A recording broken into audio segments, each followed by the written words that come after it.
Hello everyone, this is Dr. Mary Radha Bara from Department of Botany. Today we are going to see about what is hypothesis and what is the different type of hypothesis, how it is tested.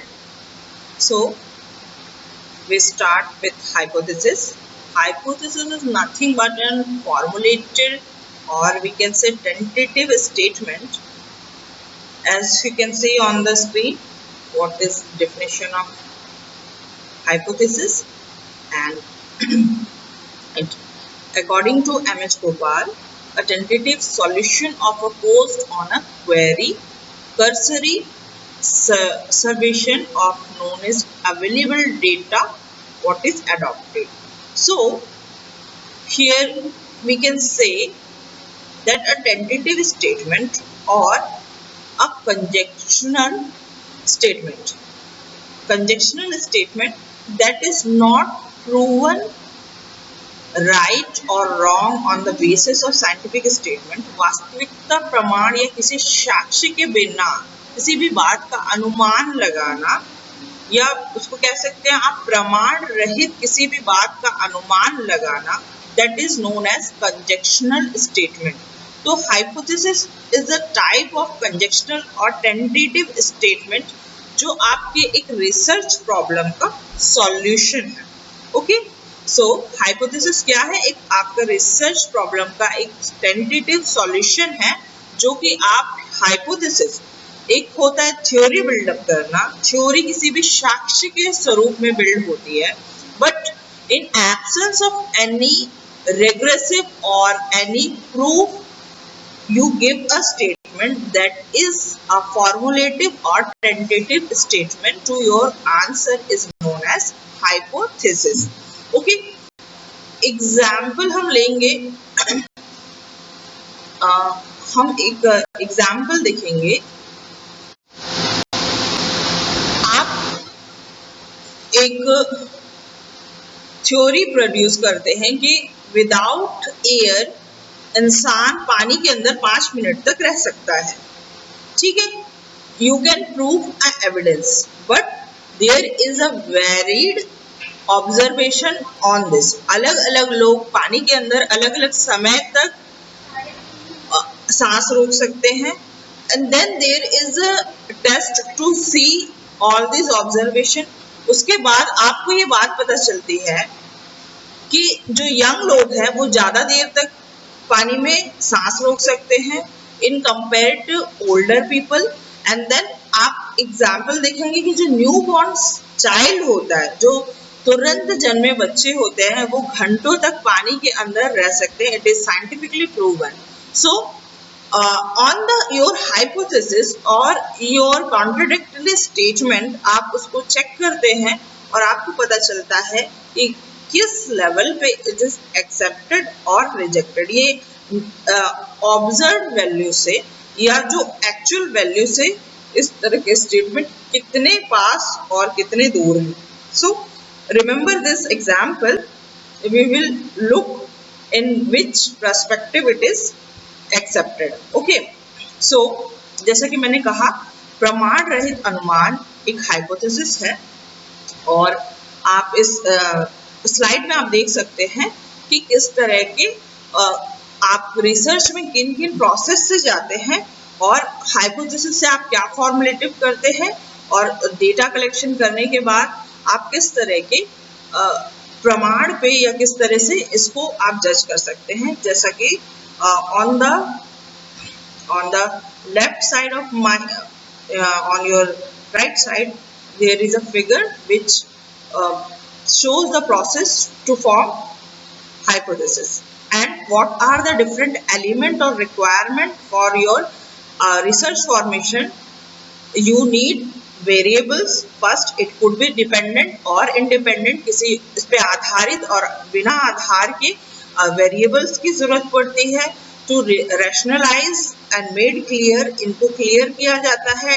मैंने जैसा कि आपको previous class में बताया कि आप उन्हें tabular form में अपने डेटा को प्रोसेस करेंगे और हाइपोथेसिस को टेस्ट किया जा सकता है.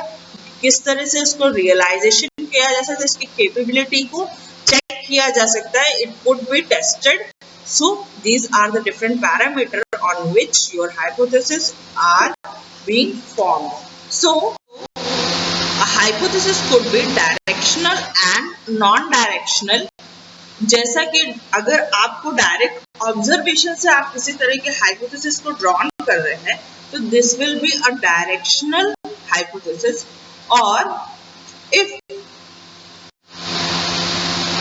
it is non directional means आपके ऑब्जर्व वैल्यू और जो हाइपोथेसिस है उसके अगर बीच में वेरिएबल्स के बीच में डिफरेंस है, then it is non-directional hypothesis. These are the different type of a hypothesis. In next slide you will see, and then on the basis of outcome जो predicted नहीं है तो ये non-directional hypothesis है, और इसको आप क्या कर सकते हैं, जब आपके आंसर या आपके रिजल्ट प्रिडिक्टेबल नहीं है तो आप अनोवा की सहायता से इस स्टैटिस्टिकल प्रोसीजर को आप कंट्रोल कर सकते हैं. ओके, जो कोवेरिएंस है, जो अलग अलग डिफरेंस बिटवीन, जब हम दो वेरिएंस के बीच में हम रिलेशन निकालते हैं तो आप अनोवा की मदद से उनमें कितना डिफरेंस है, उनमें कितना स्टैंडर्ड डेविएशन है, या उनमें कितना कोवेरिएशन में कितना स्टैंडर्ड डेविएशन जा रहा है, आप इसको अनोवा की मदद से नॉन डायरेक्शनल हाइपोथेसिस में डिफरेंस को आप मेजर कर सकते हैं. सो हाइपोथेसिस कैन बी टेस्टेड. जैसे कि मैंने कहा हाइपोथेसिस टेस्ट किया जा सकता है. जैसे कि मैंने आपको बताया कोई पानी में कितने घंटे डूब सकता है, कितने मिनट डूब सकता है, आपको एक अनुमानित रेशियो होगा और एक बिना अनुमानित रेशियो होगा, और आप इसमें क्या करेंगे कि आप इसमें टेस्ट स्कोर करेंगे. ओके, तो these test score will be accepted और नॉन एक्सेप्टेड. अगर आपका टाइप ऑफ हाइपोथेसिस आप देखेंगे, it will be if it is acceptable. आपने जो हाइपोथेसिस बनाई है अगर वो एक्सेप्ट है कि हमने कहा कि 10 लोग 5 मिनट से कम समय तक सांस रोक सकते हैं, और जो सांस ज्यादा रोक सकते हैं 5 मिनट से ज्यादा, उनकी मात्रा 1% है. ओके, 1% हम परसेंटेज कैलकुलेट नहीं कर रहे, लेकिन वो कम है. तो इस तरह से आपके जो रियलिटी ऑब्जर्वेशन है, आपकी ऑब्जर्व जो रियलिटी ऑब्जर्वेशन है आपके हाइपोथेसिस के करीब है, दैट इज सिग्निफिकेंस पॉइंट. अगर आपके सिग्निफिकेंस 95% से अगर ज्यादा है तो that is acceptable on your hypothesis. अगर इट इज रिजेक्टेड, मतलब अगर वो 95 से कम है तो फिर क्या होगा, that means it is drawn toward the rejection of your hypothesis. तो this will lead to a null hypothesis. आप डिफरेंट स्लाइड में मैंने इसको एक्सप्लेनेशन किया है. What is hypothesis, null hypothesis, statistical proportion है एक नल हाइपोथेसिस, बाय ये रोनाल्ड फिशर के द्वारा दी गई है. That means any relationship between the variables or observed value, there is no relation found, then it is a null hypothesis. Agar your hypothesis is acceptable, that is the alternate hypothesis. But if it is rejected, यानी आपके hypothesis जो आपने अपने problem के defence में जो आपने hypothesis बनाया है, that is if it is failed, then it lead to the null hypothesis. So it gave a fact or a challenge or fail of refute the challenge. Okay, आपके जो challenge है उसको refute करता है. Refute means a proof of a statement theory it could be wrong. So a null hypothesis, when your hypothesis is not acceptable, it leads to the null hypothesis. So there is two type of hypothesis, a crude hypothesis or a refined hypothesis. Crude hypothesis when it is a low level of extraction. जब आपके research से एक कच्चा पक्का मोटा crude यानी कच्चा result आता है, you cannot draw an inference, but there are chances, there it is a low level of abstraction, but there is a refined hypothesis. जब आप अनोवा करते हैं या किसी तरह का आप टेस्ट करते हैं तो आप देखेंगे कि रिफाइंड एनालिसिस हो रहा है। टाइप ऑफ टेस्टिंग, जब आप डिफरेंट टाइप ऑफ टेस्ट लगाते हैं तो एक लॉजिकल ड्रॉन कंक्लूजन आता है जो कि दो एम्पिरिकल एंटी फॉर्मेलिटीज के बिटवीन या दो वेरिएबल के बिटवीन रिलेशन बताता है। तो then it is a, if there is a relation between different type of variable, then it is an accepted theory. And if it is not relation, it shows your experiment or your treatment shows no relation between the two variable, then it will say, it will towards the null hypothesis.